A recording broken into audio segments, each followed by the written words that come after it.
Hi friend, हम लोग शंभूनाथ झा की 11th बायोलॉजी की बुक पढ़ रहे हैं, जिसमें हम लोगों ने 5 किंगडम क्लासिफिकेशन में वहाँ कुछ मटेरियल कम होने के कारण आपको हम अपना स्टडी मटेरियल प्रोवाइड कर रहे हैं ताकि हम 5 किंगडम क्लासिफिकेशन को समझ जाएं। तो जिसमें हम लोगों ने इससे पहले वाले वीडियो में मोनेरा के बारे में समझा कि मोनेरा को 2 भागों में बांटा गया था, एक आर्कियोबैक्टीरिया, एक यू बैक्टीरिया। आर्कियोबैक्टीरिया को हम लोग बोल सकते हैं वो ख़तरों का खिलाड़ी है, किसी भी सिचुएशन में अपने आप को ज़िंदा रख पाते हैं कि वो क्या हैं, सारे के सारे प्रिमिटिव बैक्टीरिया हैं। यानी गर्म झरने हो गए, मतलब सल्फर के जहाँ ज्वालामुखी फट रहे हैं वहाँ भी वो अपने आप को ज़िंदा रख पा रहे हैं। मरुस्थल में उतने गर्म बालू में अपने आप को जो है वो ज़िंदा रख पा रहे हैं। तो किसी भी कंडीशन में आर्कियोबैक्टीरिया अपने आप को ज़िंदा रख पा रहे थे। उनके टाइप को हम लोगों ने देखा। फिर यू बैक्टीरिया में भी हम लोगों ने टाइप को देखा, जिसे मॉडर्न बैक्टीरिया या ट्रू बैक्टीरिया के नाम से हम लोग जानते हैं। उनके फीचर्स को देखा। वहाँ एक इम्पोर्टेंट आपका बनता था साइनोबैक्टीरिया, जिसे हम ब्लू ग्रीन एल्गी के नाम से जानते हैं। तो साइनोबैक्टीरिया के बाद यदि बात करें तो इन्वायरमेंट में ऑक्सीजन अवेलेबल हो पाया। आज हम लोग उसी इंटरेस्टेड पॉइंट के साथ आगे पढ़ेंगे कि प्रोटिस्टा क्या है। यदि हम देखें यहाँ प्रोटिस्टा के बारे में, तो प्रोटिस्टा क्या होते हैं, एक कोशिकीय यूकैरियोटिक होते हैं। तो आपको ये सब पॉइंट याद रखना है कि प्रोकैरियोटिक कौन है तो मोनेरा, यूकैरियोटिक कौन है तो इसको याद रखना है आपको कि प्रोटिस्टा सारे के सारे यूकैरियोटिक होते हैं और यूनिसेलुलर भी होते हैं। ये भी याद रखिएगा कि एक कोशिका के ये बने हुए होते हैं।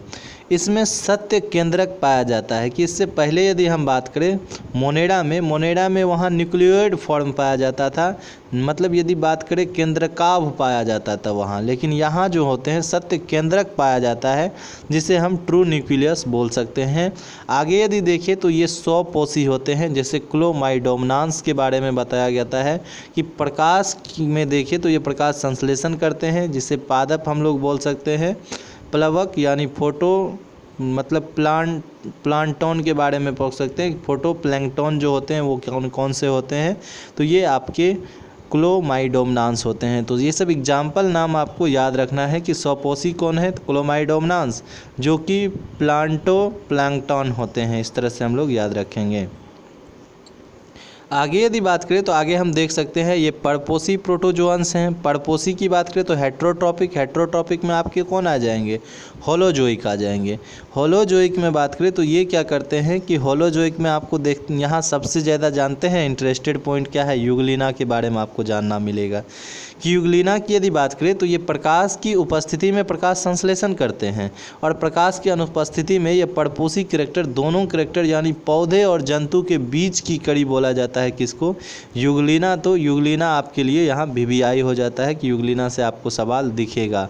आइए प्रोटिस्टा को हम क्लासीफाई करते हैं कि प्रोटिस्टा की यदि बात करें तो इन्हें टोटल 4 जगत में बांटा गया है। 4 जगत की बात करें तो सबसे पहले हम लोगों को दिख रहा है जिसे हम बोल सकते हैं क्राइसोफाइट की बात करें तो क्राइसोफाइट में आपको एग्जाम्पल याद रखना है, इसको तो भूलना नहीं है आपको कि डायटम्स आएंगे, जिसे हम लोग सुनहरे शैवाल के नाम से जानते हैं डायटम्स को, कि ये क्या करते हैं तो सिंपल ये मतलब साबुन के केस को आप देखे होंगे कि एक ऊपर से ढक्कन और एक नीचे से ढक्कन पाया जाता है, इस तरह से पैक रहता है। इसी तरह ये पैक रहते हैं जो सिलिकॉन के बने हुए रहते हैं और जिनके कारण कि मतलब जब इनका डेथ हो जाता है तो माइक्रो ऑर्गेनिज्म हैं, छोटे छोटे, ये पानी में रहते हैं और पानी को पूरी तरह से गोल्डन सुनहरा कलर पर कर देता है। हाथ में जब आप पानी लीजिएगा तो पानी एकदम चमकेगा आपके हाथ में। तो यहाँ आपको एग्जाम्पल याद रखना है। क्राइसोफाइट की बात करें तो क्राइसोफाइट में आपको डायटम्स याद रखना है, जिसे हम गोल्डन एल्गी के नाम से जानेंगे। सेकेंड की बात करें तो इसे डायनोफ्लैजिलेट बोला जाता है। डायनोफ्लैजिलेट क्यों बोला जाता है तो सिंपल इसमें डाई वर्ड रिलेट करता है 2 को, कि फ्लैंजिलेट जो फ्लैंजिला पाया जाता है वो 2 प्रेजेंट रहते हैं ऑर्गेनिज्म के अंदर, इसीलिए इसे डायनोफ्लैजिलेट बोलेंगे। और डायनोफ्लैजिलेट में आपको एग्जाम्पल याद रखना है कि गैनियोलैक्स के बारे में आपको याद रखना है। गैनियोलैक्स को जो होते हैं लाल मतलब डायनोफ्लैजिलेट के रूप में हम लोग जानेंगे कि ये डायनोफ्लैजिलेट को क्यों गैनियोलैक्स को क्यों लाल डायनोफ्लैजिलेट बोला जा रहा है। तो ये सिंपल मतलब जब इनकी मृत्यु हो जाती है तो इनके शरीर से एक टॉक्सिन रिलीज होता है, और टॉक्सिन रिलीज होने के कारण ये पूरे समुद्र में फैल जाता है। समुद्र का पूरा पानी लाल लाल नज़र आएगा, जिसकी वजह से जो समुद्री जीव रहते हैं, मछली हो गया आपका, कछुआ, तो ये सारे के मौत हो जाते हैं पानी के अंदर उस पॉइजनस की वजह से। तो इसीलिए इसे हम लोग लाल डायनोफ्लैजिलेट के नाम से जानते हैं, किसे, गोनियोलैक्स को। तो ये सब एग्जाम्पल आपको बार बार याद रखना है, सुनते रहना है, रिपीट करते रहना है। आगे यदि देखें तो बताया गया है यूग्लिनॉइड्स, तो very important for NEET exam के लिए आपको यहाँ से सवाल बनेगा कि यूग्लिनॉइड्स की बात करें तो यूग्लिनॉइड्स में आपको जानना है कि ये यूग्लिना जो है वैसे कड़ी हैं जो कि प्लांट और एनिमल दोनों के कैरेक्टर को रिप्रेजेंट करता है, जिसको कि हम लोग किसके अकॉर्डिंग स्टडी करते हैं, तो यूग्लिनॉइड्स के अकॉर्डिंग स्टडी करते हैं, जो किस में है, प्रोटिस्टा के अकॉर्डिंग। आगे चले तो आगे बताया गया है स्लेम मोड्स के बारे में कि स्लेम मोड्स की बात करें तो जिसे कि अपपक कवक के रूप में जानेंगे कि अवपक कवक क्या है, तो सिंपल इसको मिक्स अमीबा के रूप में जानेंगे। तो ये क्या करते हैं, डिकम्पोजर फॉर्म में ये नज़र आते हैं कि चीज़ों को सड़ा गला के जो होते हैं ये ख़त्म करते हैं। जनरली ये ऐसे प्लांट पे पाए जाते हैं जो प्लांट बहुत पुराने हैं, उनके बार्क्स ऊपर के जो छिलके पाए जाते हैं वो सड़ रहे हैं, तो वैसे कंडीशन पर यदि नमी है तो वहाँ ये प्रेजेंट रहते हैं, जो आपको हम मतलब स्लेम मोड्स में पढ़ाएंगे कि ये जो होते हैं क्या करते हैं, तो धीरे धीरे मतलब ये जेली लाइक होते हैं, जैसे सेलिवा माउथ का रहता है ना, उसी तरह ये फैलते जाता है और पूरे प्लांट में जो सब भी मिलते हैं सबको ये डिकम्पोज कर देते हैं, सड़ा देते हैं। तो इनके मूड के कारण इन्हें हम लोग जानेंगे कि इसे स्लेम मूड्स बोला जाएगा, जिनके एग्जाम्पल आपको याद रखना है मिक्सी अमीबा। प्रोटोजोआ को यहाँ हम आपको सेपरेट कर दिए हैं कि सिंपल जब आप सीनियर क्लास में जाइएगा, जूलॉजी से ऑनर्स आप कीजिएगा, तो वहाँ ऑनर्स में आपको पढ़ना है कि हम आपको ऑनर्स की भी वीडियो प्रोवाइड करेंगे कि ऑनर्स में प्रोटोजोआ जो है आपको फर्स्ट बुक जो आती है ना, फर्स्ट पेपर की मतलब इनवर्टिब्रेटा, जो हम कोटपाल की बुक आपको पढ़ाएंगे, तो सिंपल इनवर्टिब्रेटा में जो प्रोटोजोअन्स है इसी के बारे में पूरा आपको डिटेल से पढ़ना है। प्रोटोजोअन्स, लस्मीनिया, डोनोवेनी, पोरीफेरा, मतलब पोरीफेरा एनिमल क्या हैं, तो ये कैटेगरी को बताते हैं, क्लासिफिकेशन को, कि जैसे लस्मीनिया हो जाता है आपका, उसके बाद आपका पैरामीशियम हो जाता है, फिर प्लाज्मोडियम आ जाते हैं, तो ये सारे के सारे प्रोटोजोअन्स हैं। तो ये कौन से कॉजेज़ के डिजीज लाते हैं आपके अंदर, कौन से मतलब वेक्टर के अंदर ये पाए जाते हैं कि मतलब कौन से जंतु आप तक इस प्लाज्मोडियम को पहुंचाया, तो ये सारे को हम किस में पढ़ते हैं, तो ये प्रोटोजोअन्स में पढ़ते हैं, जो ऑनर्स की आपको मतलब बीएससी पार्ट 1 में पढ़ाया जाता है। तो आगे चलिए यहाँ हम देखते हैं कि प्रोटोजोअन्स को कितने भागों में बांटा गया है। तो अमीबा, एंटामीबा, हिस्टोलिटिका का लाइफ साइकिल ऑनर्स में आपको पढ़ाया जाता है कि किस तरह से ये जो हैं मतलब लूज मोशन, जो डायरिया होता है, डायरिया किस तरह से स्टार्ट होता है, तो उसके बारे में बताया जाएगा कि अमीबा हमारे इंटेस्टाइन को जो होते हैं डिसऑर्डर कर देते हैं, खासकर मतलब स्मॉल इंटेस्टाइन और लार्ज इंटेस्टाइन को, जिसकी वजह से जो होते हैं इस तरह के कंडीशन बनते हैं। तो एंटामीबा हिस्टोलिटिका का लाइफ साइकिल पढ़ेंगे कि बाइनरी फ्यूजन द्वारा ये कैसे अपना मतलब प्रोडक्शन को बढ़ाते हैं। तो यहाँ अमीबॉइड्स प्रोटोजोअन्स में हम लोग अमीबा को पढ़ेंगे। फिर फ्लैजिलेट प्रोटोजोअन्स के बारे में बताया जाता है, तो ट्रिप्नोसोमा की बात करें तो ट्रिप्नोसोमा जो होते हैं यह खासकर अफ्रीकन स्लीपिंग सिकनेस एक डिजीज है, जिसमें क्या होता है कि काफ़ी हाई फीवर रहता है, नींद में भी पूरा फीवर रहेगा और आदमी बेचैनी फील करता है, मतलब मस्तिष्क जो होता है स्थिर नहीं रहता, इतना फीवर रहता है कि, और टेंशन मत लीजिए, इस तरह के जो स्लीपिंग सिकनेस डिजीज़ हैं ये अफ्रीका में पाया जाता है, अपना इंडिया में नहीं पाया जाता है, तो आप लोगों को टेंशन नहीं लेना है। यहाँ टीसी मक्खी जो होते हैं, इसे सीसी मक्खी बोला जाता है, सीसी मक्खी के काटने के कारण जो होते हैं यह ट्रिप्नोसोमा नामक फ्लैजिलेट प्रोटोजोअन शरीर में चले जाते हैं, जिनके कारण ये फीवर होता है। आगे यदि देखें तो आगे इसी को स्लीपिंग सिकनेस के नाम से भी जानते हैं। फिर बताया गया है सीलिएटेड, तो सीलिएटेड जैसे आएगा ना आपके माइंड में एक डायग्राम छपना चाहिए कि 9th क्लास में हम आपको बताए हुए थे कि सीलिएटेड एपिथेलियम टिश्यू भी पढ़ाए थे। क्या होता है कि हेयर लाइक स्ट्रक्चर को हम लोग सीलिया कहते हैं।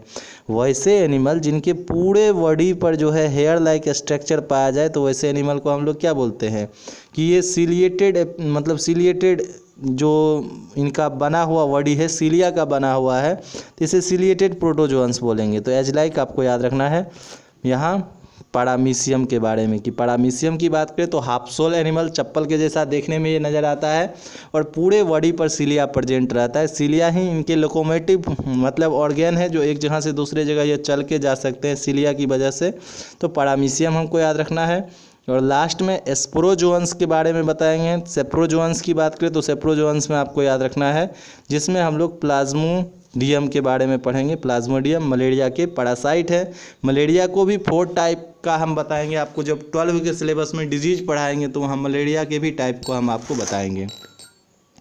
आगे चलिए, आगे हम देखते हैं और डिजीज के मतलब ये सारे हम लोग जो प्रोटिस्टा पढ़ रहे हैं इसको एक बाय एक करके देखते हैं। तो क्लासिफिकेशन हुआ, तो सबसे पहले हम लोग पढ़ेंगे क्राइसोफाइट्स। क्राइसोफाइट्स की बात करें तो इस तरह से हम लोग याद रखेंगे कि ये क्या है, डायटम्स जो कि सुनहरे शैवाल के होते हैं, इसे गोल्डन एल्गी बोलेंगे या इसी को डिस्मिडस बोल सकते हैं। कि डिस्मिडस की बात करें तो ये जो होते हैं डायटम्स मतलब होते हैं जिन्हें कि हम बोल सकते हैं कि ये क्राइसोफाइट्स के एग्जाम्पल हैं। आगे चले तो ये सारे के सारे प्रकाश संश्लेषी होते हैं जो कि फोटोसिंथेसिस कर पाते हैं। और इनका यदि पूछा जाए आपसे कि सेलवाल किसका बना हुआ रहता है, सेलवाल सेलुलोज प्लस सिलिका का बना हुआ रहता है। सिलिका के कारण ही इनके सेलवाल क्या होते हैं, चमकते हैं काफ़ी।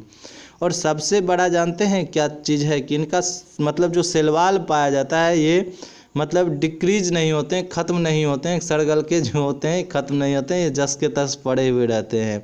यदि बात करें तो यहाँ बताया गया है डायएटमीशियम के बारे में कि डायएटमीशियम अर्थ की बात करें तो ये क्या होते हैं। तो जनरली ये जो डायएटमी मृतिका होते हैं कि मरने के बाद भी इनके जो शरीर के ऊपर सेलवाल पाया जाता है ये ख़त्म नहीं होते हैं, बल्कि ये मिट्टी के अंदर समुद्र में सतह के अंदर ये बैठ जाते हैं। बैठने के कारण जो होते हैं समुद्र पूरा सुनहरा पानी नज़र आएगा, जब दूर से आप देखिएगा तो गोल्डन कलर का लगेगा।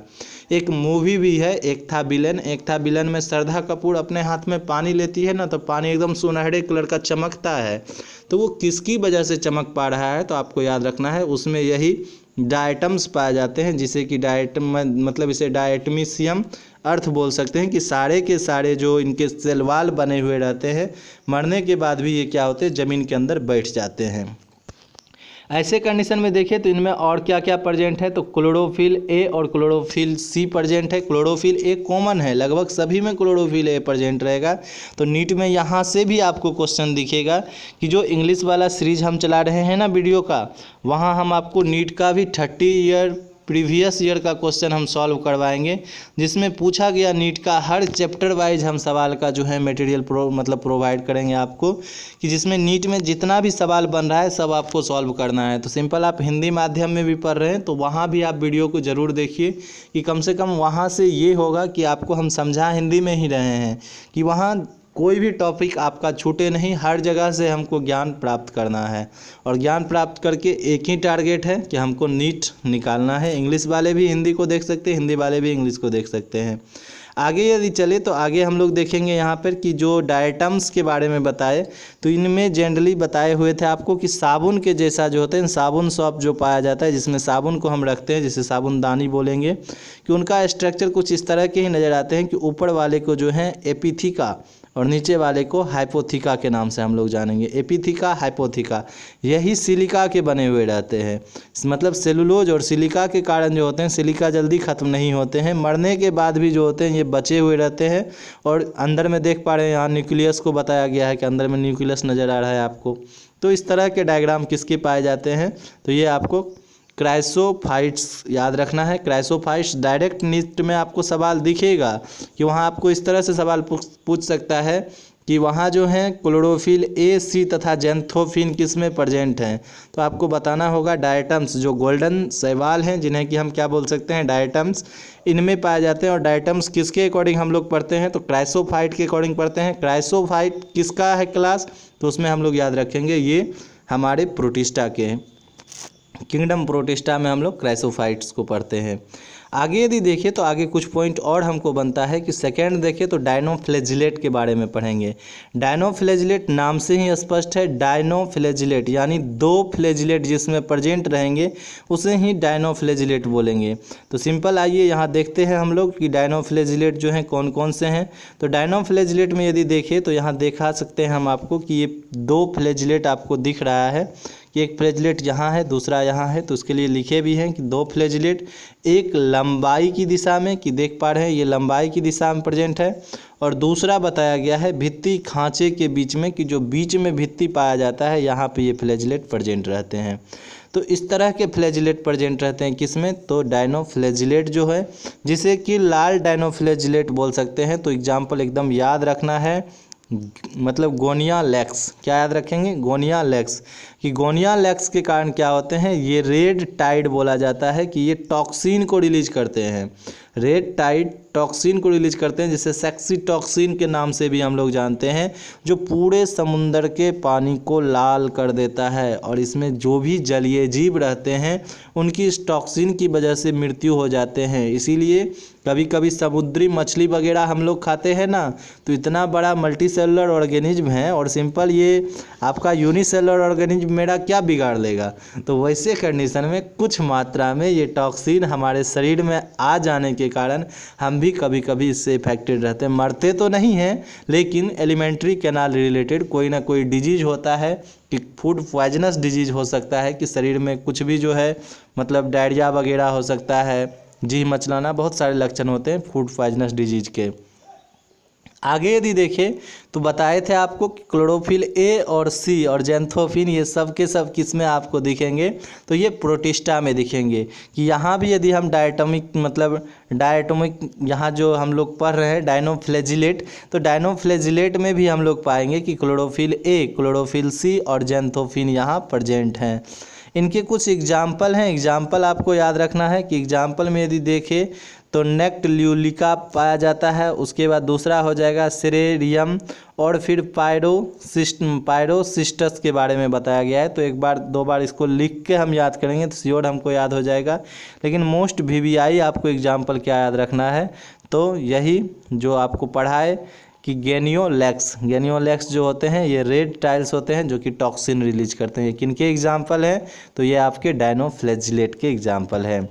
आगे यदि चले तो फिर सबसे इम्पोर्टेंट आपको यूग्लिना के बारे में हम बताएंगे। कि यूग्लिना की यदि बात करें तो यूग्लिना को हम क्या बताए हैं कि ये बोथ कैरेक्टर की प्लांट के भी कैरेक्टर और एनिमल के कैरेक्टर को भी रिप्रेजेंट करते हैं। तो सिंपल डायग्राम को यदि देखें तो डायग्राम में सबसे इम्पोर्टेंट यहाँ से आपका सवाल बनता है यही आई, मतलब बात करें तो आई स्पॉट के बारे में बताया जाता है, जिसे दृक बिंदु बोलते हैं। तो ये जो होते हैं ना लाइट के प्रति इसमें संवेदना रखते हैं, कि जिधर से भी सूर्य का प्रकाश आ रहा है उस और जो होते हैं यूग्लिना मूव करने लगते हैं। किस कारण, फोटोसिंथेसिस करने के कारण। और जनरली इसमें देखिए तो 2 फ्लैजिलेट प्रेजेंट है, एक लॉन्ग फ्लैजिलेट एक शॉर्ट फ्लैजिलेट। यहाँ देख पा रहे हैं ये लॉन्ग फ्लैजिलेट, यहाँ शॉर्ट फ्लैजिलेट है। तो यहाँ से भी आपको सवाल आएंगे कि जिसमें 2 फ्लैजिलेट प्रेजेंट रहते हैं उसे तो डायटम्स बोल नहीं रहे थे, लेकिन डायटम्स के बाद भी कुछ कैरेक्टर आप देखिए लॉन्ग और शॉर्ट इस तरह के किस में आ रहे हैं। तो इस तरह के आपके यूग्लिनॉइड में आ रहे हैं, और यूग्लिनॉइड को हम लोग किस में पढ़ते हैं, तो प्रोटिस्टा के अकॉर्डिंग पढ़ेंगे। आगे यदि देखिए तो बीच में आपका संकुचनशील रिक्तिका पाया जाता है। यदि संकुचनशील रिक्तिका की बात करें तो ये जो है परासरण नियामक होते हैं, कि ये वाटर लेवल को फिक्स करते हैं, कि मतलब इसमें कितना पानी का अंदर लेवल रहना चाहिए, कितना पानी का लेवल बाहर जाना चाहिए। तो इस तरह के ये क्या करते हैं कि मतलब अपने अंदर वाटर सर्कुलेशन को बनाने का मतलब काम करते हैं, जो ऑस्मोसिस प्रोसेस से वाटर का मूवमेंट होता है। आगे यदि देखें तो फिर इसमें क्लोरोप्लास्ट प्रेजेंट रहते हैं, जिसे हरित लवण बोलेंगे। ये प्रकाश संश्लेषण करने में भी मदद करते हैं। यहाँ देख पा रहे हैं कि बहुत सारे क्लोरोफिल प्रेजेंट हैं। आगे यदि देखिए तो आगे और भी कुछ पॉइंट आपको दिखेंगे, कि यदि हम बात करें तो यहाँ बताया गया है कि प्लाज्मा मेम्ब्रेन, ऊपर वाले लेयर को प्लाज्मा मेम्ब्रेन बोलेंगे। उसके बाद ये यूग्लिना में सबसे ज़्यादा इम्पोर्टेंट आपका क्या बनता है, तो यूग्लिना में आपका सवाल डायग्राम तो याद रखना ही है कि ये पौधे रूप में क्या होते हैं, स्वपोषी होते हैं, व जंतु रूप में ये परपोषी होते हैं। कि जब तक सूर्य का प्रकाश उपस्थित रहेगा ये स्वपोषी रहेंगे, और जब सूर्य का प्रकाश खत्म हो जाएगा तो ये परपोषी रहेंगे। तो आपको सवाल इसी तरह से बनेंगे कि पौधे और जंतुओं के बीच की कड़ी के रूप में हम लोग किसको पढ़ते हैं, तो हम लोग पढ़ते हैं यूग्लिनोइड यानी यूग्लिना को। तो एग्जाम्पल आपको याद रहना चाहिए यूग्लिना। चौथा टाइप और सबसे लास्ट टाइप हम लोग देखेंगे, जिसे कि हम बोल सकते हैं अब मतलब अवपक कवक के बारे में जानेंगे। स्लिम मोड्स की बात करें तो इसे इस तरह से जानेंगे कि ये मृतोपजीवी होते हैं और परजीवी हैं। मतलब परजीवी यानी किसी ना किसी के ऊपर डिपेंडेंट हैं, ये अपना खाना खुद से नहीं बना रहे हैं। तो यहाँ एक ही एग्जाम्पल आपको याद रखना है, मिक्सो अमीबा क्या करता है, तो यही डिक्रीज करने का वर्क करते हैं। तो डिक्रीज करने के कारण ही इसे हम लोग जानेंगे कि इसे अवपक कवक के नाम से जानेंगे। तो इस तरह से आपको ये याद रखना है, छोटा सा ही पॉइंट है, यहाँ से ज़्यादा सवाल नहीं बनते हैं। ये बहुकेंद्रकीय तथा अकेंद्रकीय रूप में पाए जाते हैं। जैसे उसी का एक एग्जाम्पल है प्लाज्मोडियम, कि प्लाज्मोडियम को तो हम आपको सेपरेट ही पढ़ाएंगे। मतलब प्लाज्मोडियम क्या है, तो प्लाज्मोडियम को हम आपको सेपरेट में पढ़ाएंगे। प्लाज्मोडियम के कारण कॉजेज क्या होते हैं। आइए आगे जानते हैं। हम लोग देखते हैं यहाँ प्रोटोजोअन्स के बारे में। तो प्रोटोजोअन्स में प्लाज्मोडियम को देखेंगे तो सिंपल यहाँ लिखा गया है कि बुक में था तो इस तरह से हम नोट कर दिए, लेकिन उसको हम प्रोटोजोअन्स में पढ़ेंगे। बेस्ट एग्जाम्पल आपको जो है मिक्सो अमीबा याद रखना है। आगे चले प्रोटोजोअन्स की बात करते हैं। प्रोटोजोअन्स में सबसे पहला टाइप हमारा आता है अमीबोइड प्रोटोजोअन्स।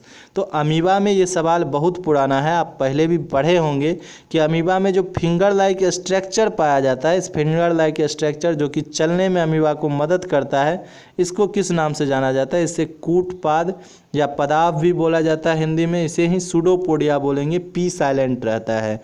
कि सूडोपोडिया क्या करते हैं, यह अमीबा को लोकोमोशन करने में मदद करते हैं। लोकोमोटिव ऑर्गेन के रूप में हम लोग जानेंगे कि इसे केंद्रक बोल सकते हैं, इसमें केंद्रक प्रेजेंट रहते हैं।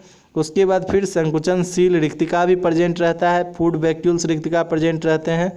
और ये देखिए ये फूड पार्टिकल हैं जिन्हें कि ये क्या करते हैं कि अपने सूडोपोडिया से रिसीव करते हैं और खाना को खा के फिर ये पचा देंगे। तो दो प्रोसेस होता है यहाँ, एक इंजेशन और दूसरा जो होते हैं डाइजेशन प्रोसेस को हम लोग यहाँ देखेंगे।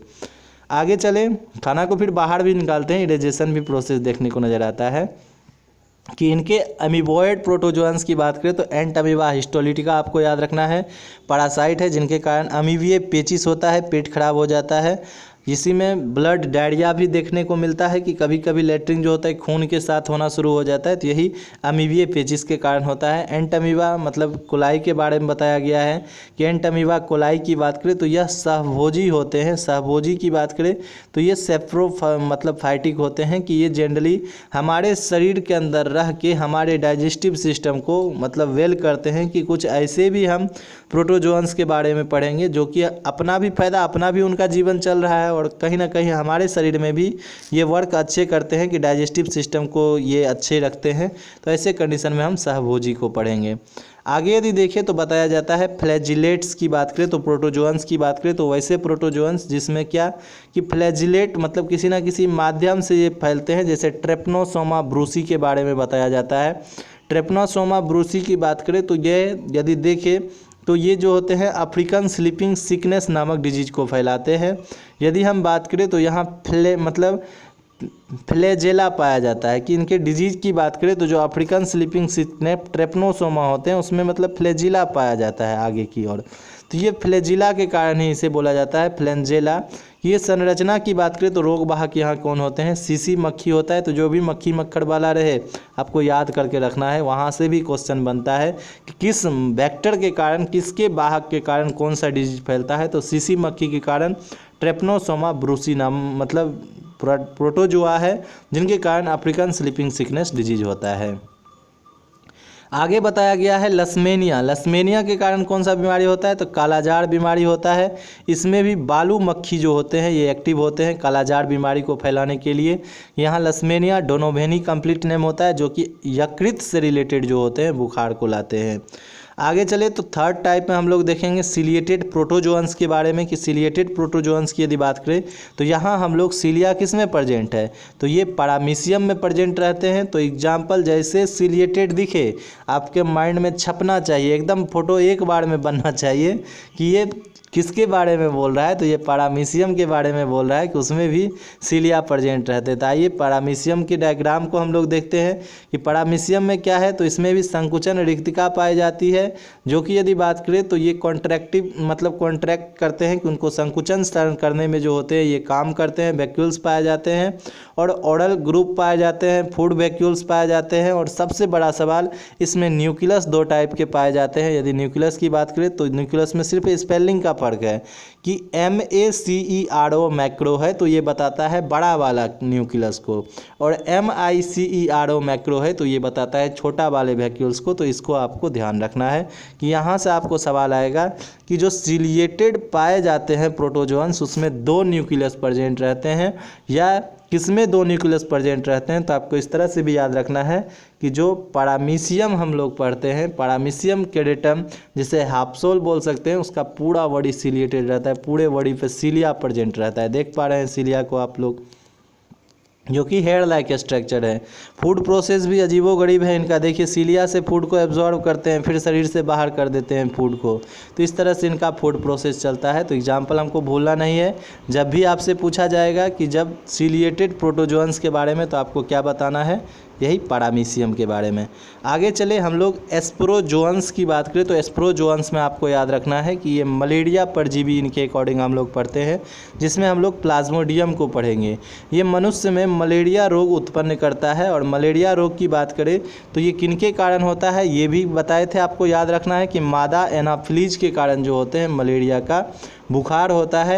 इनके 2 पोषक होते हैं, मतलब 2 के अंदर ये अपना जीवन को बिताते हैं। सबसे प्रथम पोषक के रूप में बात करें तो ये मनुष्य के अंदर अपना अलैंगिक जनन करते हैं। और यदि बात करें द्वितीयक पोषक तो द्वितीयक पोषक में बताया गया है कि ये मादा एनाफिलीज की बात करें मच्छर, ये जो लैंगिक जनन करते हैं यानी सेक्सुअल रिप्रोडक्शन ये किस में करेंगे, मच्छर के अंदर, और एसेक्सुअल रिप्रोडक्शन किस में करेंगे, तो मनुष्य के अंदर। तो 2 होस्ट प्रथम पोषक और द्वितीय पोषक पाए जाते हैं।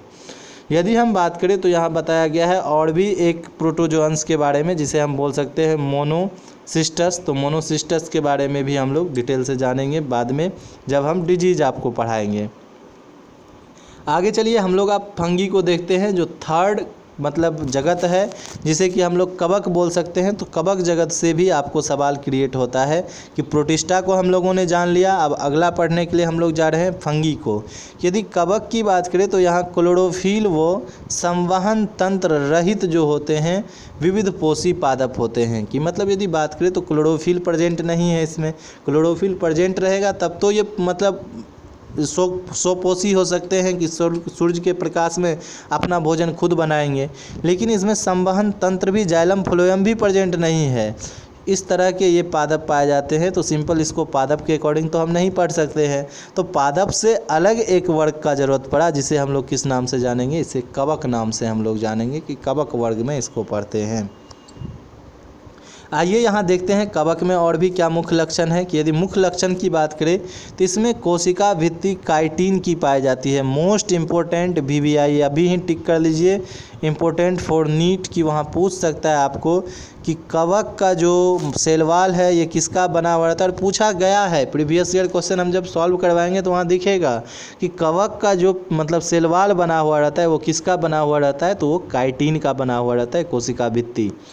आगे यदि बात करें तो फिर पूछते हैं इसमें जड़, तना तथा पत्ती आदि नहीं पाए जाते हैं। रियलिटी है कि यदि हम बात करें तो कोई पत्ता आपको नज़र नहीं आएगा, कोई जड़ तना नज़र नहीं आएगा। और सिंपल बताया गया है इनकी संरचना धागे की बनी हुई रहती है, जिसे हम लोग किस नाम से जानेंगे, कवक सूत्र के नाम से जानेंगे, जिसे हाइफी बोला जाता है कवक सूत्र को। जब यही कवक सूत्र सारे समूह में पाए जाते हैं तो उसे हम लोग जो है माइसीलियम के रूप से जानेंगे, जिसे कवक जाल जानेंगे। देखिए सिंपल ये सिंगल लेयर जो आपको दिख रहा है, यहाँ हम बनाए हुए हैं एक मतलब कवक के मशरूम का यहाँ डायग्राम आपको दिख रहा है, जिसे एग्रीकस बोलेंगे। तो यहाँ ये सिंगल लेयर जो दिख रहे हैं उसे हम लोग क्या बोलेंगे, हाइफी बोलेंगे। और जब सारे हाइफी मिलके एक साथ वर्क कर रहे हैं तो ये किसको बना रहे हैं, तो ये माइसीलियम को बना रहे हैं। तो इसी तरह से देखेंगे और यहाँ भी आपको कुछ कवक दिख रहे हैं जो कि एक क्या कर रहे हैं, कवक जाल को बना रहे हैं, इसको भी हम लोग क्या बोलेंगे, माइसीलियम बोलेंगे। आगे चलते हैं, कुछ इंपॉर्टेंट यहाँ से भी सवाल बनता है। कवक विज्ञान को किस नाम से जानेंगे, तो इसे माइकोलॉजी के नाम से जानेंगे। कि कवक को क्या बोला जाता है, माइकोलॉजी। शैवाल के अध्ययन को फाइकोलॉजी। एकदम याद रखना है कि एल्गी, स्टडी ऑफ एल्गी को हम लोग फाइकोलॉजी के नाम से जानेंगे। स्टडी ऑफ फंगी को हम लोग जो है माइकोलॉजी के नाम से जानेंगे। यदि हम बात करें मॉडर्न ज़माने में अभी इसी को माइसीटोलॉजी के नाम से जाना जाता है। ये माइकोलॉजी को ही माइसीटोलॉजी के नाम से अभी जाना जाता है। यदि हम बात करें कवक के जनक किसको बोलेंगे तो यहाँ बताया गया है एंटोनियो मेसेली को बताया गया है, जो कि 1900 टाइप के कवक के बारे में बताया है एंटोनियो मेसेली। आगे यदि बात करें तो भारतीय जनक में आपको याद रखना है ई जे बटलर साहब को याद रखेंगे कि बटलर खिलाड़ी भी है, स्पोर्ट में खिलाते हैं, तो बटलर साहब को याद रखेंगे कि बटलर साहब जो हैं अपने इंडियन हैं, जो कि कवक के बारे में सबसे पहले बताया। तो भारतीय कवक विज्ञान के जनक कौन हो जाएंगे तो बटलर साहब। और फिर मिसेली जो वर्ल्ड लेवल पर है उसके बारे में जानेंगे। आइए कवक कितने प्रकार के होते हैं इनको सबसे फर्स्ट हम लोग समझ लें।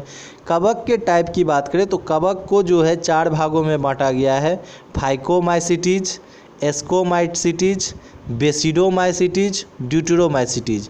4 से 5 बार बोलेंगे, नाम याद हो जाएगा, बहुत टफ नाम नहीं है। Phycomycetes, ascomycetes, basidiomycetes, deuteromycetes. आइए अब इनके बारे में हम लोग समझते हैं कि यहाँ क्या है। तो कवक की संरचना के अकॉर्डिंग कवक को 2 भागों में बांटा गया है कि कवक सूत्र जो हाइफी पाए जाते हैं, यदि हम देखें तो हाइफी के बने हुए देखें तो जिसमें क्या होते हैं कि एक सेल के अंदर एक ही न्यूक्लियस प्रेजेंट आपको दिख रहा है कि देखिए यहाँ एक ही न्यूक्लियस प्रेजेंट है, और यहाँ बात करें तो यहाँ बहु न्यूक्लियस प्रेजेंट है, बहु केंद्रक प्रेजेंट है। तो वैसे कंडीशन में इसे बोलेंगे पटीय और इसके बोलेंगे अपटीय, जिसे कि हम बोल सकते हैं ए सेप्टल और फिर सेप्टेड पढ़ सकते हैं कि ए सेप्टेड और सेप्टेड। कि सेप्टेड की बात करें तो उसमें सिर्फ और सिर्फ एक केंद्रक जिसमें प्रेजेंट रहेगा कि देखिए एक केंद्रक यहाँ, एक केंद्रक यहाँ, एक केंद्रक, तो सिंगल केंद्रक जिसमें प्रेजेंट है उसे ही पटीय बोलेंगे। तो यहाँ से भी सवाल आता है कि कौन से हम लोग फंगी के बारे में पढ़ रहे हैं, वो पटीय हैं या अपटीय हैं, ये भी सवाल आपको दिखेगा। तो इस सब को छोटे छोटे पॉइंट को हमको अभी से समझ के चलना है कि पटीय किसको बोलेंगे और अपटीय किसको बोलेंगे, यदि सेप्टेड और एसेप्टेड के बारे में पूछा जाए आपसे। तो यहाँ देखिए नोट में आपको याद रखना है फाइकोमाइसिटीज जो होते हैं ये अपटीय कवक सूत्र पाए जाते हैं। एक तो एकदम याद ही कर लीजिए, जितने भी फाइकोमाइसिटीज हैं उसमें सारे के सारे अपटीय कवक सूत्र पाए जाते हैं, तो इनको आपको भूलना नहीं है। और कवक समूह को हम लोग किस नाम से जानेंगे, इसे माइसीलियम नाम से जानेंगे। आइए फाइकोमाइसिटीज को देखते हैं। पहला टाइप ही फाइकोमाइसिटीज हैं, वो सारे के सारे क्या हैं तो ये अपटीय टाइप के, यानी इसमें जो होते हैं बहु केंद्रक प्रेजेंट रहेंगे। कि मतलब यदि बात करें अपटीय टाइप तो अपटीय टाइप को हम इस तरह से बोल सकते हैं कि यहाँ बहु केंद्रक प्रेजेंट रहेंगे, और यहाँ बात करें तो यहाँ सिंगल केंद्रक प्रेजेंट रहेंगे। आगे यदि देखें तो आगे बताया जाता है कवक में जनन। कवक में जनन की बात करें तो जनन को जो है 3 भागों में बांटा गया है कि वर्धी एवं कायिक जनन, की वेजिटेटिव प्रोपोगेशन की बात करें या वेजिटेटिव रिप्रोडक्शन की बात करें। कवक में पाया जाता है अलैंगिक जनन और लैंगिक जनन। लैंगिक जनन यदि कहीं से शुरू हुआ है तो वो यदि देख पा रहे हैं तो प्रोटिस्टा में भी कुछ सिलेक्टेड पॉइंट पर लैंगिक जनन वहाँ हमको नहीं दिख रहा था, लेकिन यहाँ देखें तो कवक में जो है लैंगिक जनन तो प्रेजेंट है, लेकिन लैंगिक जनन देखते हैं यहाँ किस तरह के हैं, उतना विकसित तो यहाँ लैंगिक जनन हमको नहीं दिखेगा। तो यहाँ सिर्फ समझना है कि लैंगिक जनन कैसे होते हैं, इनके बारे में हम लोग देखेंगे। तो लैंगिक जनन के बारे में यही जानेंगे कि लैंगिक जनन खासकर उनमें होते हैं जिसमें 2 विपरीत युग्मक आपस में मिलके युग्मनज को बनाते हैं, कि 2 विपरीत गैमीट मिलके जायगोट का फॉर्मेशन करे, उसे ही हम लोग लैंगिक जनन के नाम से जानेंगे। तो तीनों रिप्रोडक्शन टाइप बताया गया है। आइए एक एक करके हम लोग समझते हैं। सबसे पहला टाइप आपके सामने है वृद्धि जनन। यदि हम वृद्धि जनन की बात करें तो वेजिटेटिव प्रोपोगेशन के बारे में ये बात कर रहा है कि वृद्धि जनन या इसी को कायिक जनन बोलेंगे, जो 3 तरह से होता है। पहला विखंडन, कि कोई एक मतलब फंगी है, कवक है, वो टूट के 2 भागों में विभक्त हो जाते हैं, तो उसे ही हम लोग क्या बोलेंगे विखंडन द्वारा। फिर आता है कोशिका विभाजन द्वारा, कि कोई एक मतलब फंगी टूट के 2 भागों में उनके न्यूक्लियस क्या हुई बराबर 2 भागों में बट गए, और बट के 2 न्यू डॉटर संतान जो है पुत्री कोशिका को बना लिए। तो वैसे मतलब कंडीशन में हम समझेंगे। तो यहाँ ईस्ट का हमको पढ़ना है कि ईस्ट में किस तरह की रिप्रोडक्शन होते हैं, तो यहाँ कोशिका विभाजन, ऐसे ईस्ट का मुकुलन भी आपको याद रखना है, क्योंकि क्लास 10 में आप पढ़े होंगे कि ईस्ट में मुकुलन द्वारा रिप्रोडक्शन होता है। मुकुलन द्वारा हाइड्रा में होता है, हाइड्रा मल्टी सेलुलर ऑर्गेनिज्म है, लेकिन ईस्ट क्या है, यूनिसेलुलर। तो मतलब पूरे कवक आप पढ़िएगा ना फंगी, तो सबके सब मल्टी सेलुलर ऑर्गेनिज्म ही हैं, लेकिन सिर्फ और सिर्फ एक ही एक्सेप्शन आपको याद रखना है, ईस्ट क्या है, यूनिसेलुलर ऑर्गेनिज्म है, कि ये एक कोशिका के बने हुए हैं। तो ईस्ट में कैसे रिप्रोडक्शन होता है, तो ये मुकुलन द्वारा होते हैं, कि जो उभारनुमा रचना होते हैं, इसे ही हम लोग बर्ड बोलते हैं, और ये टूट के जब अलग हो जाते हैं तो फिर ये डेवलप होना शुरू हो जाते हैं, तो इसे ही हम लोग बडिंग बोलते हैं या मुकुलन बोलते हैं हिंदी में, कि बडिंग द्वारा रिप्रोडक्शन किस में होता है, तो ईस्ट में होता है। आगे बताया गया है कि आइडियम द्वारा, यदि हम बात करें आइडियम क्या है, तो आइडियम क्या होते हैं कि ये खंड में टूटना, कि इनके जो छोटे छोटे पार्ट अलग होते हैं, इन्हें ही क्या बोला जाता है, इन्हें आइडियम बोलेंगे। ये छोटे छोटे खंड में टूटने को आइडियम बोलेंगे। कि यहाँ देखिए आइडियम द्वारा यदि रिप्रोडक्शन की बात करें तो यहाँ मतलब बताया गया है आइडिया, ये टूट के अलग अलग पार्टों में डेवलप हो जाएंगे, जिसे आइडियम्स बोलेंगे। फिर बताया गया है यदि हम बात करें कि जो क्लोमाइडो बीजाणु हैं, क्लोमाइडो की बात करें तो क्लोमाइडो में क्या होते हैं कि ये जू स्पोर पाए जाते हैं। जू स्पोर को चल बीजाणु बोला जाता है। जैसे राइजोपस की बात करें तो राइजोपस में क्या होते हैं कि ये चल बीजाणु पाए जाते हैं, जू स्पोर्जिलियम पाए जाते हैं, जो कि इनके बीजाणु जो होते हैं ये टूट के गिर जाते हैं और वहीं से वो बीजाणु के कारण ग्रोथ कर पाते हैं। इस तरह के रिप्रोडक्शन को हम लोग मतलब वेजिटेटिव प्रोपोगेशन कायिक जनन के अकॉर्डिंग पढ़ते हैं, जिसमें क्लोमाइडो बीजाणु के रूप से जानेंगे, जिसमें जू स्पोरेंजियम यानी चल बीजाणुधानी उसमें आते हैं। अलैंगिक की बात करें तो अलैंगिक को भी जो है हम लोग पढ़ेंगे, तो उसमें सबसे पहला आपका आ जाता है मतलब चल बीजाणु। चल बीजाणु की बात करें तो चल बीजाणु में यहाँ बताया जाता है कि जो देखिए जू स्पोरेंजी के बारे में बताया गया है। तो सिंपल थोड़ा सा माफ़ कीजिएगा, यहाँ मिस्टेक हो गया है हमसे, कि ये जो चल बीजाणु जू स्पोरेंजियम है ये किसके बारे में बताया जा रहा है, ये अलैंगिक जनन का टाइप है। तो हमको अलैंगिक जनन में पढ़ना है।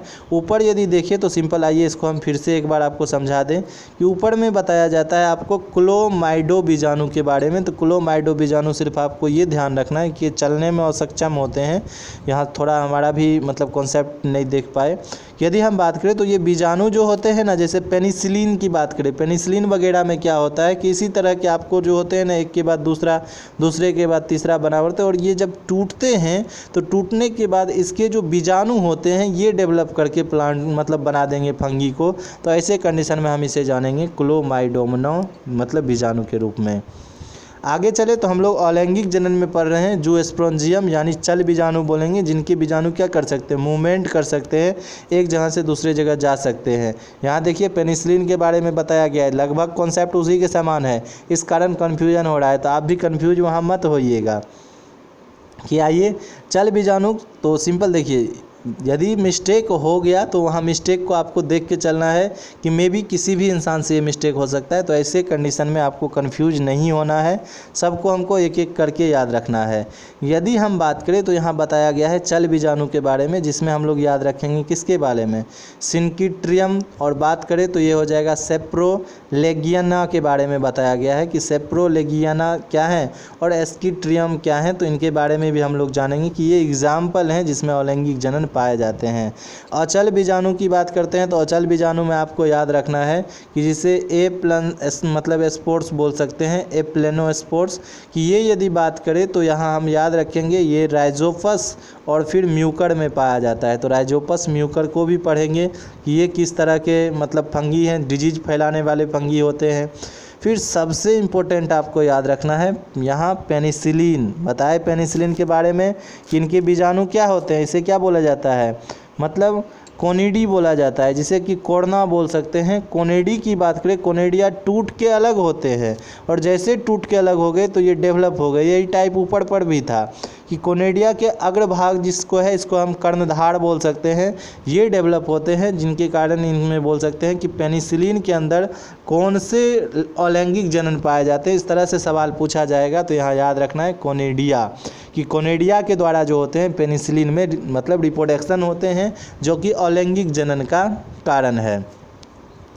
आगे देखें तो लैंगिक जनन जो होते हैं कम विकसित होते हैं। बताए हम आपको पहले ही कि यहाँ लैंगिक जनन कम विकसित होते हैं, लेकिन इनकी 3 अवस्था है। आइए तीनों अवस्था को समझते हैं। 3 अवस्था क्या क्या है। पहला बताया गया है कोशिका द्रव जो होते हैं संलयन के बारे में, जिसे प्रोटोगेमी के रूप में हम लोग जानेंगे। उसके बाद दूसरा बताया गया है केंद्रक संलयन के बारे में, जिसको कि हम लोग क्रायोगेमी के रूप में जानेंगे। और थर्ड बताया गया है अर्धसूत्री विभाजन, जिसे मियोसिस के रूप में हम लोग जानेंगे। तो ये तीनों के तीनों रिप्रोडक्शन के टाइप को आइए इस डायग्राम से हम आपको समझाते हैं कि डायग्राम में हम क्या देख रहे हैं कि सबसे शुरू में अगुणित यानी मतलब 2 अलग अलग तरह के हम क्या किए हैं, फंगी को लिए हैं। तो ये पहला स्टेज हमारा पाया जाता है। दूसरे में द्विगुणित युग्मक बनते हैं कि इनके न्यूक्लियस आपस में क्या हुए, मिल गए। फिर ये केंद्रक संलयन होते हैं। तो ये दोनों स्टेज लगभग एक ही पीरियड में होता है, जिसमें हम बोल सकते हैं कि यहाँ जो हम लोग सेकेंड पढ़ रहे हैं केंद्रक संलयन, जिसे मतलब क्रायोगेमी के रूप में पढ़ेंगे। तो ये दोनों स्टेज क्रायोगेमी के अकॉर्डिंग ही हम लोग पढ़ते हैं। आगे यदि देखें तो फिर मियोसिस के प्रोसेस को देखें तो यहाँ जो अगुणित कवक बीजाणु बन रहे हैं, जो डॉटर सेल बन रहे हैं, वो मियोसिस की वजह से बन रहे हैं। तो कवक में रिप्रोडक्शन को हम लोग समझ पाए। और लैंगिक जनन यही 3 प्रोसेस में होता है, जिसमें पहला कोशिका द्रव संलयन, जिसे मतलब प्लाज्मोगेमी के रूप में जानेंगे। उसके बाद क्रायोगेमी, केंद्रक का संलयन हो रहा है। फिर मियोसिस यानी जब उससे डॉटर सेल बन रहे हैं विभाजित होके, तो वैसे कंडीशन में हम उसे अर्धसूत्री मतलब बोल सकते हैं इस तरह से कि अर्धसूत्रण होता है।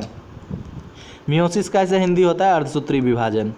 आगे यदि हम बात करें तो अब कवक का वर्गीकरण हमको पढ़ना है कि कवक कितने तरह के होते हैं। यदि हम बात करें तो कवक के वर्गीकरण में सबसे पहला टाइप हम लोगों को पढ़ना है फाइकोमाइसिटीज।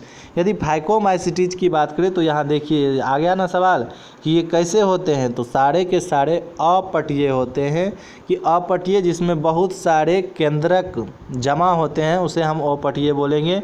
जिसे 100 कोशिकीय बोला जाता है। 100 कोशिकीय मतलब 1 से अधिक कोशिका प्रेजेंट हैं, तो उसे हम 100 कोशिकीय बोलेंगे। तो ये सवाल आपका यहाँ से भी आई है कि फाइकोमाइसिटीज में जो होते हैं ये कवक सूत्र जो है किस तरह के पाए जाते हैं। तो ये अपटीय पाए जाते हैं तथा जो होते हैं ये 100 कोशिकीय होते हैं कि बहुत सारे मल्टीपल न्यूक्लियस यहाँ प्रेजेंट रहेंगे और ये एसेप्टेड फॉर्म में रहेंगे। आगे यदि बात करें तो अलैंगिक जनन को बताया जाता है। अलैंगिक जनन इसमें चल बीजाणु मतलब जू स्पोरा और अचलीय बीजाणु की बात करें तो एप्लेनोस्पोरा के बारे में बताया गया है। एप्लेनोस्पोरा के द्वारा होता है। तो जू स्पोरा और एप्लेनोस्पोरा दोनों आपको याद रखना है। चलीय बीजाणु और अचलीय बीजाणु दोनों अलैंगिक जनन के रीजन थे। आगे देखें तो इनके एग्जाम्पल आपको याद रखना है। म्यूकर के बारे में बताया गया है। म्यूकर के बाद सेकेंड देखें तो राइजोपस के बारे में बताया गया है।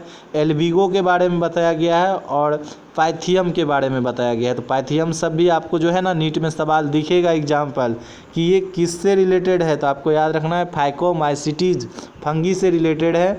और जो एल्बिगो हैं, एल्बिगो क्या करते हैं तो ये पैरासाइटिक होते हैं फंगी। किसमें तो मस्टर्ड मशरूम के पत्ते में इस तरह का डिजीज पाया मतलब मस्टर्ड सरसों के पत्ते में इस तरह का डिजीज पाया जाता है कि उनके पत्ते में देखिएगा क्या होता है कि पीला पीला होकर पत्ता गिरना शुरू हो जाता है, पत्ता का बीच बीच से सूखना शुरू हो जाता है। तो ये एल्बिगो के कारण होता है। राइजोपस की बात करें तो राइजोपस में बताया गया है ब्रेड मट। ये क्या करते हैं कि जो रोटी वगैरह होते हैं उनको फर्मेंटेशन किण्वन करने में ये कहीं ना कहीं फंगी काम आते हैं। तो यहाँ से भी आपको सवाल दिखेगा। आगे देखना है एस्कोमाइसिटीज के बारे में। तो एस्कोमाइसिटीज को जो है सेक फंगी कहा जाता है, क्योंकि इनके अंदर यदि बात करें तो थैले जैसा रचना पाया जाता है, जिसे सेक फंगी हम लोग बोलेंगे। तो कवक सूत्र इसका बात किए मतलब कवक सूत्र कहा जाता है जिसे हम बात करें तो ये कवक सूत्र मतलब ये कैसा रहता है, पटीय रहता है। पटीय की बात करें तो ये कैसे रहते हैं, सेप्टेड रहते हैं। किसमें मतलब एक के अंदर एक ही न्यूक्लियस प्रेजेंट रहेंगे तो एक केंद्रिक के रहते हैं। बहुकोशिकीय बताया गया है, जैसे पेनिसिलिन की बात करें और एक कोशिकीय ईस्ट। तो यहाँ आपको मोस्ट इम्पोर्टेंट हो जाता है एस्कोमाइसिटीज के अकॉर्डिंग ही हम 2 इम्पोर्टेंट जो है एग्जाम्पल को पढ़ते हैं। एक पेनिसिलिन जिससे एंटीबायोटिक दवा तैयार किया जाता है और दूसरा एक कोशिकीय ईस्ट जिससे हम क्या करते हैं, ईस्ट से फर्मेंटेशन करने के काम आते हैं। तो यूनिसेलुलर अपवाद है ये, फंगी में सारे के सारे मल्टी सेलुलर है, सिर्फ एक कोशिकीय हैं जिसमें हम ईस्ट को पढ़ते हैं। आगे आइए इसको देखते हैं कि इसमें किस तरह के अलैंगिक जनन पाए जाते हैं। तो कोनिडिया बताए थे ना, कोनिडिया से सवाल पूछा जाएगा कि कोनिडिया द्वारा किसमें अलैंगिक जनन होता है। तो कोनिडिया द्वारा आपको याद रखना है ये पेनिसिलिन में जो होते हैं जनन होते हैं। ऐसे ईस्ट में हम लोग मुकुलन पढ़े हैं कि मुकुलन द्वारा जनन होता है। आगे यदि देखिए तो इनके कुछ उदाहरण हैं। यदि बात करें तो यहाँ बताया गया है एस्परजिलस क्लेविसेपस के बारे में बताया गया है, न्यूरोस्पोरा के बारे में बताया गया है, जो कि जैविक रसायन में अनुवांशिक में जो होते हैं न्यूरोस्पोरा का बहुत हद तक उपयोग किया जाता है कि जो हम लोग पढ़ते हैं जेनेटिक्स में क्या करते हैं, इससे उस तरह के मटेरियल को हम लोग तैयार करते हैं जो आनुवांशिकता में काम आते हैं। तो साइंटिस्ट लोग इनका जैविक जो है रसायन में बहुत ज़्यादा प्रयोग करते हैं। आगे यदि देखिए तो फिर तीसरा टाइप हम लोगों को पढ़ना है बेसिडोमाइसिटीज के बारे में। बेसिडोमाइसिटीज में आपको याद रखना है ये कवक कैसे रहते हैं, ये भी पटिये रहते हैं। वो पटिये एक गो है ऊपर वाला, बाकी पटिये हैं। यदि हम बात करें तो फिर बताया जाता है कि अलैंगिक जनन की बात करें तो यह बीजाणु द्वारा नहीं होता है। अलैंगिक जनन किसके द्वारा नहीं, बीजाणु के द्वारा नहीं हो रहा है। आगे यदि देखिए तो इसमें एग्जाम्पल क्या सब आ जाता है, मशरूम, एग्रीकस खाने वाला है। उसके बाद फिर बताया गया है कि एस्टिलेगो के बारे में बताया गया है। एस्टिलेगो जो हम लोग देखते हैं, एस्टिलेगो समट के बारे में बात करें, मतलब ये क्या रहते हैं, ब्रैकेट शेप रहते हैं जो वृक्ष सब पर जब वृक्ष सड़ने लगते हैं, छिलका जहाँ नमी रहता है, कोई लकड़ी सड़ रहा है तो वहाँ ब्रैकेट शेप में इस तरह से निकलते हैं कहीं ना कहीं, मतलब सड़ने गलने वाले चीज़ों पर, तो उसे ही हम लोग एस्टिलेगो बोलेंगे। उसके बाद पक्सिनिया की बात करें तो पक्सिनिया जो होते हैं ये क्या करते हैं, रस्ट फंगी हैं जो कि जनरली गेहूँ के टहनी को क्या करते हैं, ये सड़ा देते हैं। लाल लाल तरह के रोग होते हैं, ये भी सड़ाने का वर्क करते हैं। पक्सिनिया गेहूं में ये वीट मतलब डिजीज पाया जाता है। तो यहाँ से आपका सवाल क्रिएट होगा कि मशरूम, एग्रीकस जो हम खाने में यूज करते हैं वो किसके हैं, बेसिडोमाइसिटीज के एग्जाम्पल हैं। उसके बाद ऑस्टिलेगो की बात करें तो ये भी आपको बेसिडोमाइसिटीज के एग्जाम्पल हैं और पक्सिनिया भी बेसिडोमाइसिटीज के ही एग्जाम्पल हैं। अब आइए ड्यूटेरोमाइसिटीज की बात करते हैं। तो ड्यूटेरोमाइसिटीज में जो है लैंगिक जनन नहीं पाया जाता है। देखिए ये 3-4 जो है ना आपको इम्पोर्टेंट है, 3-4 इसीलिए इम्पोर्टेंट है कि बेसिडोमाइसिटीज में क्या है कि यहाँ अलैंगिक जनन नहीं पाया जाता है। और फिर बात करें ड्यूटेरोमाइसिटीज, तो ड्यूटेरोमाइसिटीज में लैंगिक जनन नहीं पाया जाता है। तो ये अंतर आपको याद रखना है कि ड्यूटेरोमाइसिटीज को जो है इन्फिनिटी बोला जाता है। क्यों? क्योंकि उसमें लैंगिक जनन नहीं पाए जाते हैं। और यदि हम बात करें बेसिडोमाइसिटीज में क्या होते हैं, अलैंगिक जनन नहीं पाए जाते। एक सेक्सुअल रिप्रोडक्शन यहाँ नहीं पाया जाएगा और यहाँ सेक्सुअल रिप्रोडक्शन नहीं पाया जाएगा। अलैंगिक जनन किसके द्वारा होते हैं, तो कैनिडिया याद रखना है। कैनिडिया क्या होता था, वही ऊपर वाला पार्ट टूट के अलग होता था, उसे कैनिडिया बोलेंगे। तो कैनिडिया के द्वारा होता है और इसके भी कुछ उदाहरण हैं। उदाहरण की बात करें तो उदाहरण में आपको बताया गया है कि जिसे बोल सकते हैं हम क्लोटोट्रिकम के बारे में, जो कि red root of sugar cane की शुगर जब गन्ने को देखिएगा तो बीचों बीच लाल लाल तरह का सड़न शुरू हो जाता है, उसे हम बोलेंगे ये डिजीज जो होते हैं फंगी के कारण होते हैं। कौन सा फंगी है, तो क्लेटोट्रिकम। आगे यदि बात करें तो ट्राइकोडर्मा के बारे में बताया गया है। हेलिमेंथोस्पोरम के बारे में बताया जाता है। ये क्या करते हैं, तो ये बेंगल राइस डिजीज के रूप में जाना जाता है। आगे यदि देखें तो बताया जाता है अल्टरनेरिया क्या करते हैं, तो ये जनरली जो होते हैं मतलब अर्ली ब्रैटली मतलब पोटैटो के बारे में बताया जाता है कि आलू में सड़न होने लगता है, आलू जो होता है बूढ़ा कलर का हो जाता है, अंदर काटिएगा तो टाइट पार्ट रहता है, वो भी ऑक्सीजन के कमी के कारण होते हैं। अल्टरनेरिया फंगी के कारण भी उस तरह के जो होते हैं सड़न आलू में पाया जाता है। अब आइए हम लोग कुछ हटके फंगी से देखेंगे जो कि आप लोगों के सहजीवी का उत्तम उदाहरण है। सहजीवी मतलब क्या होता है, जो कि एक दूसरे को बराबर लाभ पहुंचाए, वैसे कंडीशन में हम उसे सहजीवी कहते हैं। तो लाइकेन के बारे में हम लोग पढ़ेंगे। लाइकेन की यदि बात करें तो ये शैवाल की बात करें तो ये शैवाल को शैवलांश बोला गया है कि ये प्रकाश संश्लेषी होते हैं, और कवक को कवकांश बोला गया है कि ये क्या करते हैं, ये खनिज लवण और जल को ग्रहण करते हैं। तो दोनों का कम्बिनेशन हम लोगों को देखने को मिलता है लाइकेन, जो वृक्ष सबके तने के ऊपर उगता है। तो लाइकेन की यदि बात करें तो कवक क्या करते हैं, कवक जल खनिज लवण को अवशोषित करते हैं, नमी को बनाए रखते हैं, जिनकी वजह से शैवाल को भोजन मिल जाता है। मतलब भोजन बनाने के लिए जल मिल जाता है और उस जल की उपस्थिति के कारण शैवाल खाना बनाते हैं, प्रकाश संश्लेषण करते हैं और उनका खाना खा के कवक जिंदा रहता है।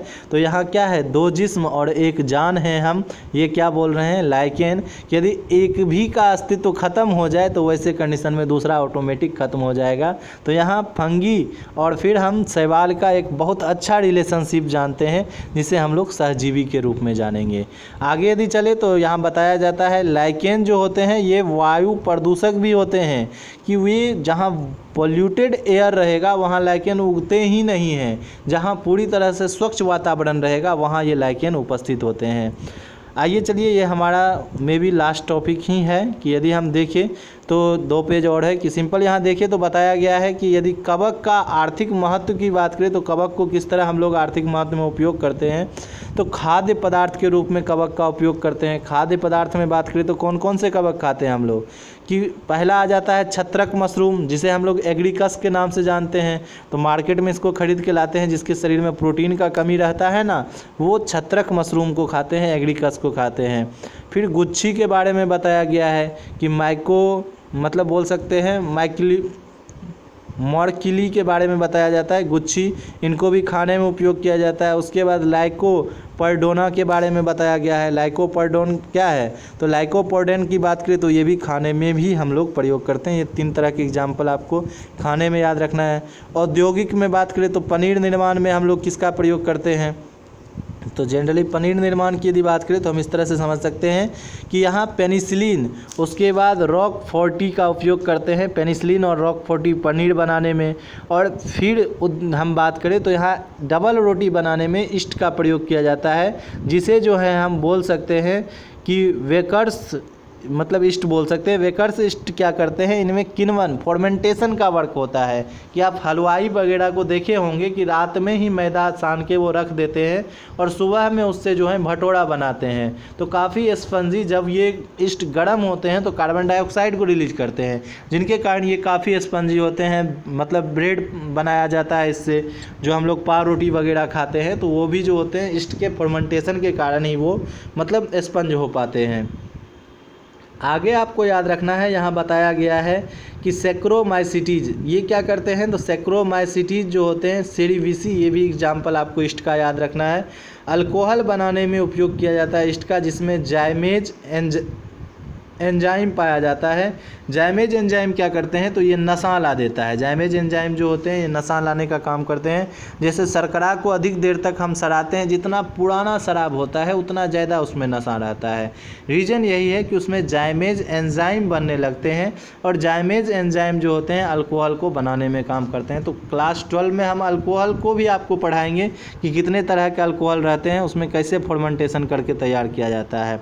आगे फंगी के और भी कुछ उपयोग बताए गए हैं कि मतलब औषधि निर्माण में एंटीबायोटिक बनाया जाता है। सबसे पहला प्रतिजैविक जो है पेनिसिलिन से बनाया गया था, जिनका खोज किसने किया था, तो अलेक्जेंडर फ्लेमिंग ने। एकदम याद करके रखिएगा ये सब पॉइंट, आपको नीट में सवाल दिखेगा कि पेनिसिलिन का सबसे पहला एंटीजेन का डिस्कवर किसने किया, तो इनके बारे में जानना है कि एंटीबॉडी जो सबसे पहला बनाया वो अलेक्जेंडर फ्लेमिंग साहब ने बनाया, जिसे कौन से ट्री से, मतलब कौन से फंगी से, तो पेनिसिलिन नोडेटम से। पेनिसिलिन नोडेटम एकदम याद रखना है, पेनिसिलिन नोडेटम। आगे बात करें तो ईस्ट के बारे में बताया गया है कि इसमें सैक्रोमाइसिटीज सेरेविसी पाया जाता है। सैक्रोमाइसिटीज सेरेविसी क्या करते हैं, तो एथिल अल्कोहल को बनाते हैं, जिनका फार्मूला होता है C2H5OH, एथिल अल्कोहल C2H5OH का निर्माण करते हैं। किसके प्रेजेंट में, ये शर्करा को जो होते हैं, यदि हम बात करें तो जाइमेज जो हैं, जाइमेज एंजाइम ये कन्वर्ट कर देते हैं एथिल अल्कोहल में। तो इसके द्वारा शराब को बनाया जाता है, जो नशीला पेय पदार्थ होते हैं। हानिकारक की बात करें तो हानिकारक में बात करते हैं कि मनुष्यों में जो होते हैं फंगी से ए दाद खाग बीमारी याद रखेंगे। ए फॉर एथलीट फूड, मनुष्यों का तलवा जो फटने लगता है, एड़ी का फटना। उसके बाद ए दाद से दम्मा अस्थमा की बीमारी होती है। उसके बाद दाद से हम लोग याद रखेंगे दिनाई। उसके बाद दाद खाज, ख से खुजली होता है। और गौ से बात करें तो गौ से गंजापन नामक डिजीज पाया जाता है। तो ये सारे जो होते हैं मतलब कवक से होने वाली डिजीज है मनुष्यों में, तो उन्हीं के बारे में बताया जाता है। मनुष्यों में दाद यानी रिंगवर्ण होता है। और देखें तो यहाँ बताया गया है ट्राइकोफाइटोन, उसके बाद एपिडर्मा फाइटोन और माइकोस्पोर के बारे में बताया जाता है। ये सब क्या करते हैं, कहीं ना कहीं रिंगवर्म को फैलाने वाले, मतलब ये फंगी हैं। आगे यदि देखें तो कवक के बारे में बताया गया है। फंगी में देखें तो राइजोपस और म्यूकर, और जो है यदि बात करें तो एस्परजिलस के बारे में बताए गए हैं कि LSD यदि बात करें तो लाइसर्जिक एसिड डाइइथाइल जो होते हैं एमाइड बनाते हैं, बहुत ही ज़्यादा नशीला होता है। इनसे बड़ा नशीला कुछ है ही नहीं। एक आदमी आपको 4 नज़र आएगा सिर्फ यदि हल्का मात्रा में भी ये कवक को आप ले लेते हैं। तो ये विभ्रंशकारी ड्रग बनाने में, बेहोश करने में इनका प्रयोग किया जाता है। किसका? LSD, जिसे हम बोल सकते हैं लाइसर्जिक एसिड डाइएथाइल एमाइड के रूप में हम लोग जानेंगे। उसके बाद क्लेविसेप्स के बारे में जानेंगे, परप्यूरिया के बारे में। क्लेविसेप्स परप्यूरिया भी क्या करते हैं, ये भी ड्रग बनाने में ही काम आते हैं। तो आज हम लोग कंप्लीट स्टडी मटेरियल में जितना प्रोवाइड किया गया था 5 किंगडम क्लासिफिकेशन, इसको हम कंप्लीट कर दिए हैं। कल से हम लोग फिर से शंभुनाथ झा के बुक के सीरीज पर आ जाएंगे, जो शंभुनाथ झा के बुक के सीरीज में हम लोग पढ़ रहे थे, जो स्टडी कर रहे थे। तो आप लोग इस वीडियो को कंप्लीट देखें, और कंप्लीट देखने के बाद जो हम नीट का आपको स्पेशल क्लास प्रोवाइड कर रहे हैं वहाँ भी ज़रूर क्लास देखें कि प्रीवियस ईयर हम 13 ईयर पीछे का क्वेश्चन आपको सारा सॉल्व करवाएंगे। Thanks for watching this video.